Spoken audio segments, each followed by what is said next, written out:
मैंने कहा जो सत्ता आएगी जिसकी, वो अपने हिसाब से देश चलाएगा। तो जो लोग को इनसे आपत्ति है उनको सत्ता बदलनी पड़ेगी और दूसरा कोई रास्ता नहीं है।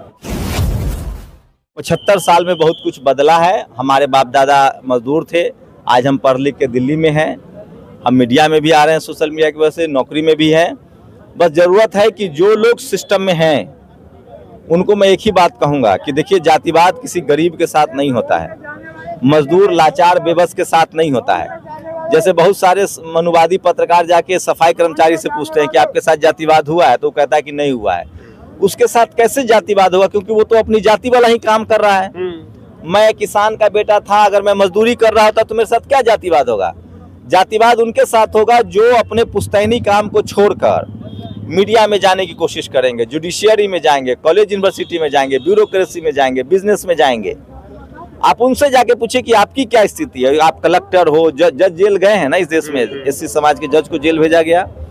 आप किसी भी कलेक्टर से जाके पूछिए, चपरासी से लेकर और चीफ जस्टिस के जो पद पर SC ST OBC के लोग हैं, किसान अल्पसंख्यक लोगों से जाके पूछिए, रोज उनको क्या क्या झेलना पड़ता है। तो जातिवाद उनके साथ होता है जो पढ़े लिखे हैं, जो सिस्टम में आए हैं।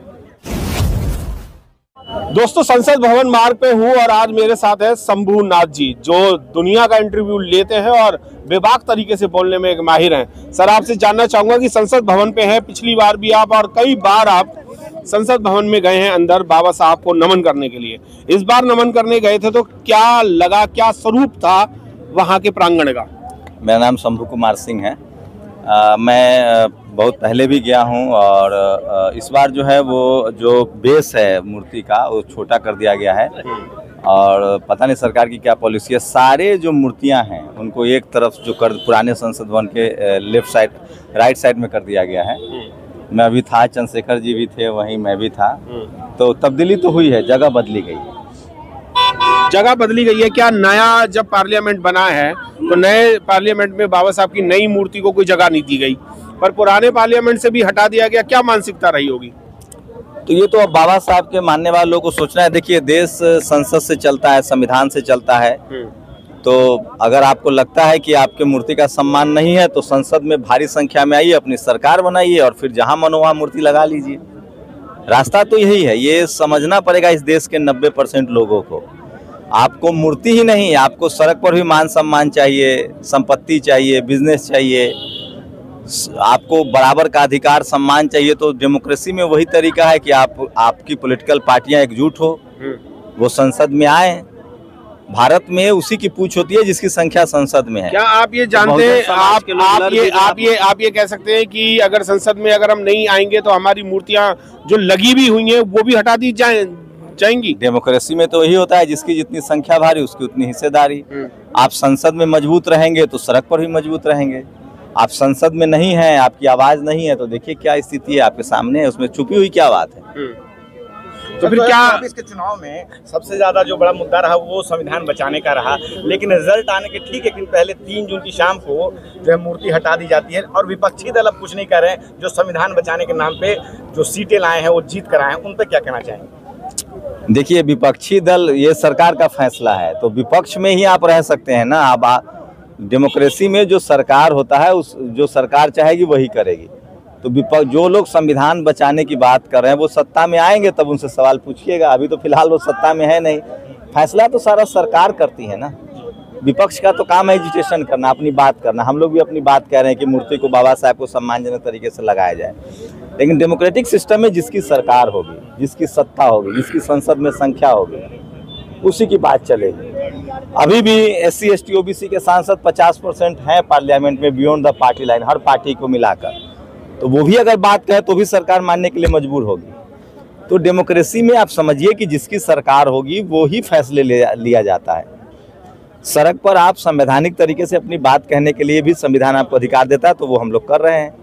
लेकिन फैसला सरकार करती है और सरकार जिसकी होती है वो उस हिसाब से फैसला। तो इस देश के 85% लोगों को समझना पड़ेगा कि जब तक आप जातियों में बटे रहेंगे, जब तक आप पार्टियों में बटे रहेंगे, आपको अपने संवैधानिक अधिकार बचाने हैं तो एक दल को वोट देकर, ऐसे दलों को वोट देकर संसद भेजना पड़ेगा जिनको संविधान पर भरोसा है और जो बाबा साहब को मानते हैं। नहीं तो बाबा साहब की मूर्तियाँ बाहर भी तोड़ी जाती है, संसद में भी डिस्प्लेस किया गया है।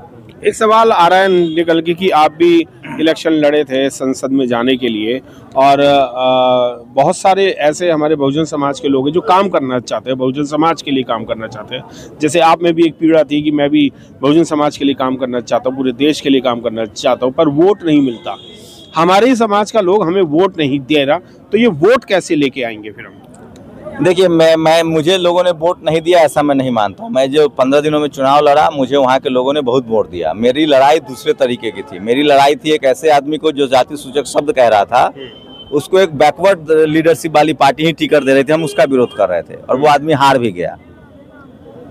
तो हमारी लड़ाई, तो मैं पत्रकार हूँ, हमारी मजबूरी थी। हमने कहा था कि अगर ऐसे आदमी को आप टिकट दीजिएगा तो हम लोग चुनाव में लड़के हरवाएंगे। जातिवादी लोग, मनुवादी लोग जो साफ साफ दिख रहा है, वो संसद नहीं जाना चाहिए, एक बात। दूसरी बात कि देखिए, अभी आज़ादी के 75 साल हुए हैं, हम लोग का हजारों साल का शोषण है, जातिवाद से पीड़ित हैं। फुले साहब ने क्या कहा है, विद्या बिन गति गई, गति बिन मति गई, मति बिन व्यापार गया, व्यापार बिन आम शूद्र कहलाए। तो मैं बहुत निराश नहीं हूँ, समाज एकजुट हो रहा है। आप देखिए ना, आज बाबा साहब की परिनिर्वाण दिवस है। जब तक हम लोग सोशल मीडिया नहीं था, कोई बात करता था, टीवी अखबार में कोई बात होती थी, आज लोग बात कर रहे हैं। तो समय लगेगा, संवैधानिक तरीके से हमें यही संविधान चाहिए, डेमोक्रेसी चाहिए, और देर होगी, लेकिन लोकतंत्र की चक्की पिसती जरूर है, महीन पिसती है, देर लगेगी। एक समय आएगा जब इस देश के जो मूल निवासी है, इस देश की जो बहुसंख्यक आबादी है, जो गरीब है, शोषित है, वंचित है, वो जैसे जैसे स्कूल कॉलेज जाएंगे, उनको अपने संवैधानिक अधिकारों के प्रति जागरूकता होगी, तो वो काम करेंगे। हाँ, ये बात है कि जिन लोगों पर भरोसा किया जाए, जिन लोगों की जिम्मेदारी है, जैसे हम पत्रकार हैं तो हमारी भी जिम्मेदारी है, जो पॉलिटिकल पार्टी है, जो सोशल एक्टिविस्ट है, सबको जिम्मेदारी है कि इस काम को और तेज किया जाए, इस मुहिम को और तेज किया जाए। एक सवाल और है, ये मेरा लास्ट सवाल होगा कि आपने अभी कहा कि एक मनुवादी टाइप का आदमी था जो जातिवाद की बात कर रहा था, शोषण की बात कर रहा था, उसको हराने के लिए आपने इलेक्शन लड़ा, खुद भी हारे और उसे भी हराया। क्या हम अगर जीत जाते, अगर हम जीत के लिए लड़ाई लड़ते, तो जो वो मनुवादी एक था, उनके साथ और भी तो 10 लोग जीते होंगे, एक तो और वो भी जीता होगा। अगर हम ही जीतते तो फिर इसमें मैं जनता को दोष नहीं दूंगा, मैं कोई फुल टाइमर पॉलिटिशियन नहीं था। 15 दिनों में जितना मुझे वोट आया है, मैं उससे बहुत संतुष्ट हूँ। मैं कह रहा हूँ, समाज नहीं जगता तो मुझे 35-40 हज़ार वोट नहीं आते 15 दिनों में। लोग जीवन भर लगाते हैं, फिर भी वोट नहीं आता है। मुझे वोट आया है और मैं संतुष्ट हूँ, और काम करने की जरूरत है, हमें अपनी गलतियों पर काम करने की जरूरत है। युवाओं को क्या कहना चाहेंगे? युवा ही थोड़ा सा दाएं बाएं हो रहा है। ऐसा नहीं है, देखिए, जातिवाद बहुत महीन खेल है।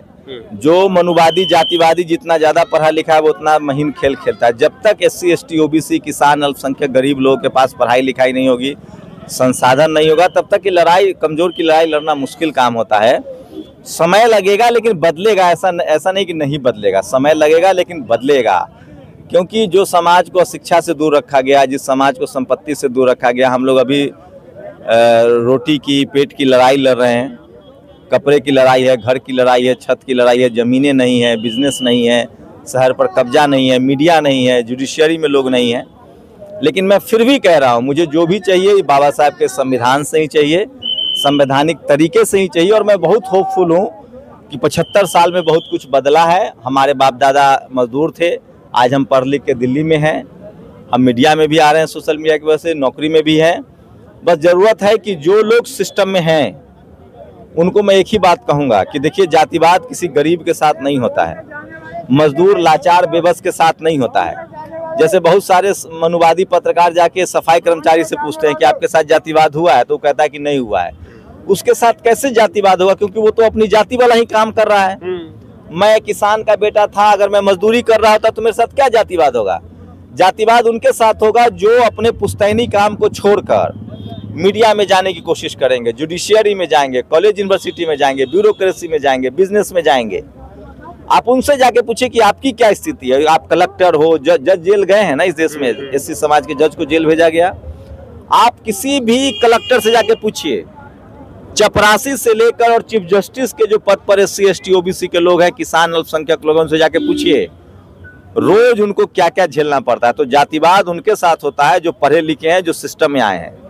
इसलिए उन लोगों को आवाज उठानी पड़ेगी। उन लोगों को लगता है कि मैं सिस्टम में आ गया तो मेरे साथ जातिवाद नहीं होगा, ये उनकी गलत सोच है।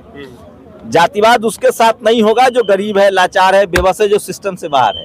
जातिवाद वो बीमारी है जो उसी को पकड़ेगा जो सिस्टम का हिस्सा है। डायबिटीज किसको होता है? जो अनहेल्दी है। अनहेल्दी है। तो जो SC ST OBC के लोग, अल्पसंख्यक किसान सिस्टम के हिस्सा है, पार्लियामेंट में है, मंत्री है, उनसे पूछिए कि आपके साथ रोज जातिवाद होता है। और इसकी बजाय कि लोगों को लगता है कि हम सिस्टम में आ गए तो जाति हमारा पीछा छोड़ देगी, यही भूल है। यही लड़ाई को ठीक करने की जरूरत है। और जातिवाद के खिलाफ लड़ाई कोई मजदूर नहीं लड़ पाएगा, उसको पढ़े लिखे लोगों को लड़ना होगा। जी, बहुत बहुत धन्यवाद सर।